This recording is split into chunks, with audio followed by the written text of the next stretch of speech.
देखिए, अभी न्यूज़ में क्या चल रहा है। क्या कांग्रेस में अभी भी उपनिवेशवादी गुलाम मानसिकता है? 5 की पंचायत। बुरी बात नहीं है, पता चला है। ओके। ये बात सुनिए ना कि बात अच्छी बात है, अच्छी बात बताइए, अच्छी बात क्या थी, अच्छी बात। अच्छा, अब ये दूसरी बात, ये बात जरूर है, तोड़ने वाला ये बात जरूर है आम पार्टी के लिए। धरती पर और सृष्टि में एक व्यक्ति ऐसे हैं जो नाम अम्बेडकर है, वो उस दौर में भी रहे होंगे और औरंगजेब के साथ बिरयानी खा रहे होंगे, तो उनको हो सकता है कोई नया इतिहास बिरयानी खा रहे हो। भारतीय जनता पार्टी की कैसे देखिए, यहाँ पे जो है औरंगजेब की बात चल रही है और वर्तमान में कोई और लूट रहा है। और भाई वो ठीक है, औरंगजेब आया था, बहुत आए थे, लूट के चले गए। लेकिन अभी भी जो लूट रहे हैं उनकी यहाँ पे बात नहीं चल रही है। जैसे यहाँ पे क्या है ना कि हिंदू और मुस्लिम को लड़ाने की बात चल रही है। मतलब हिंदू और मुस्लिम लड़ेगा नहीं तो राजनीति कैसे हो पाएगी? अभी मेन दिक्कत यहाँ पर है। जैसे ठीक है, औरंगजेब कभी आया था, लूटा था, और बहुत लोगों ने लूटा है भैया। लेकिन अभी अभी देखो, मतलब अभी आप देखिए ज़रा कि किसकी गुलामी मानसिकता है। ये किसको बता रहे हैं कि इनकी गुलामी मानसिकता और मेरी गुलामी मानसिकता नहीं है। जरा देख लेते हैं दोनों की किसकी गुलामी मानसिकता नहीं है। अभी देखिए, अंग्रेज़ों ने ये बोला कि यार इनको मार करके, पीट करके, और जो है कि गोलियों बंदूक से क्यों लड़ाई करना। एक काम करो कि इससे अच्छा ये है कि इनकी मानसिकता ही ऐसी बना दो कि ये हमेशा अपनी गुलामी के लिए, मतलब मतलब इनकी मानसिकता ही ऐसी तैयार कर दो कि अपनी गुलामी और अपनी लूट ये खुद कराएं। ठीक है, तो अंग्रेज़ों ने ये किया। एक एक जो है चाइनीज़ फिलासफर थे, उन्होंने बताया कि उन्होंने एक सिद्धांत दिया, द सबवर्जन प्रोसेस, यानी वैचारिक विनाश की प्रक्रिया। उन्होंने बताया कि कैसे किसी व्यक्ति को, किसी देश को हम बिना किसी हथियार के उसको हम उसकी लूट कर सकते हैं।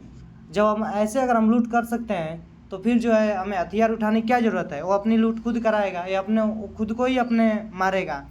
तो इसके लिए उन्होंने जो है आइडियोलॉजिकल सबवर्जन प्रोसेस दिया, यानी वैचारिक विनाश की प्रक्रिया। वैचारिक विनाश की प्रक्रिया में जो है शिक्षा व्यवस्था, इसको जो है इसका पहला स्टेज जो है 15 से 20 वर्ष लगता है। ठीक है, और उसके बाद 15 से 20 वर्ष जिसमें बहुत सारी चीज़ें मानसिक रूप से तैयारी की जाती है देश को, और उसको नीचा दिखाया जाता है। उसके बाद जो होता है डिस्टेबलाइजेशन, 2 to 5 ईयर्स, 2 से 5 साल लगता है डिस्टेबलाइज करने में, और क्राइसिस 2 से 6 वर्ष लगता है। अभी जो कोरोना महामारी आई थी, अब इसके बाद क्राइसिस आएगी, यानी इस सिद्धांत के अनुसार, और मुझे लगता है वो ज़रूर आएगा। तो और फिर उसके बाद नॉर्मलाइजेशन होता है, यानी अभी भी भारत की लूट जो है चल रही है उन्हीं अंग्रेज़ों के द्वारा। मैं एक यहाँ जहाँ देख लीजिए, मैं जो है अपने मैं जिसको पहले भी शेयर किया था, टेकर्स नॉट मेकर्स रिपोर्ट। अभी वो क्या रिपोर्ट है। अगर किसी को, अभी भी बहुत सारे लोग ऐसे हैं जिनको हिस्ट्री जीरो पता है और उनको लगता है कि ब्रिटिशर्स ने भारत में आए थे तो कुछ अच्छा हुआ था भारत का, ब्रिटिशर्स ने भारत के लिए बहुत अच्छा किया है। अभी भी बहुत सारे लोग ऐसे बेचारे मासूम लोग जिनको ब्रिटिशर्स ने भारत में क्या अच्छा किया है, क्या बुरा किया है, इसके बारे में कोई आइडिया नहीं है। तो ऑक्सफैम रिपोर्ट है जो कि रिसेंटली अभी वर्ल्ड इकोनॉमिक फोरम की मीटिंग के अंदर जो है, फिर भी खुद के कंट्री ने जो इनजस्टिस इंडिया के साथ में किया है उसकी रिपोर्ट है, जो कि WEF वर्ल्ड इकोनॉमिक फोरम के अंदर रिलीज करी है। तो ये भी बहुत बड़ी बात है, ये अच्छी बात है। लेकिन जो पिछले 200 साल इन्होंने भारत के साथ जो गलत किया है ना, वो तो पूरी दुनिया को मालूम ही है। तो उसी के बारे में यहाँ पे इस रिपोर्ट के अंदर बताया गया है। तो अंग्रेज़ जो है कानून बना के चले गए, और आज भी उस कानून के माध्यम से वो हमारी लूट कर रहे हैं, अपनी शिक्षा व्यवस्था थोप के चले गए। इस देश में जो है कि अभी भी अंग्रेजी शिक्षा व्यवस्था चलती है। ठीक है, और उन सब का हर सिस्टम उन्हीं का है, और उसी के आधार पर अभी भी लूट होती है। वर्ल्ड इकोनॉमिक फोरम हो गया, वर्ल्ड बैंक हो गया, IMF हो गया, ये सारे जो है, ये सारी संस्थाएं जो है फर्दर जो है लूट कराने के लिए ही बनी गई थी।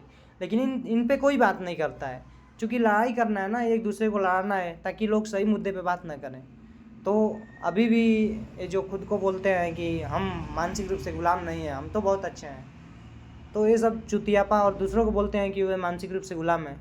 जा अपने को भी तो झांक के देख लो और सही मुद्दे पर ज़रा बात करो। इसलिए मैं बोलता हूँ यार कि मतलब जो मीडिया में चल रहा है वही सही नहीं है। आप ज़रा देखें, आप दिमाग लगाएं कि अभी क्या चल रहा है। एक प्रोपेगेंडा है, वैश्विक स्तर पे तो प्रोपेगेंडा चल ही रहा है जो देश को गुलाम बनाए रखे, और ये जो है जनता को गुलाम बनाए रखने के लिए अपना प्रोपेगेंडा जो है करते रहते हैं सब। तो इसलिए सही चीज़ को समझें, अभी देखें, एनालिसिस करें खुद न्यूज को, और बाकी अन्य सोर्सेज से जानकारियाँ लें। ये सिर्फ AI पे और मोबाइल पे और मीडिया पे निर्भर न रहें, किताबों को प्रीफर करें, और बाकी जिस व्यक्ति के पास जानकारी है उस चीज़ को उसको प्रीफर करें।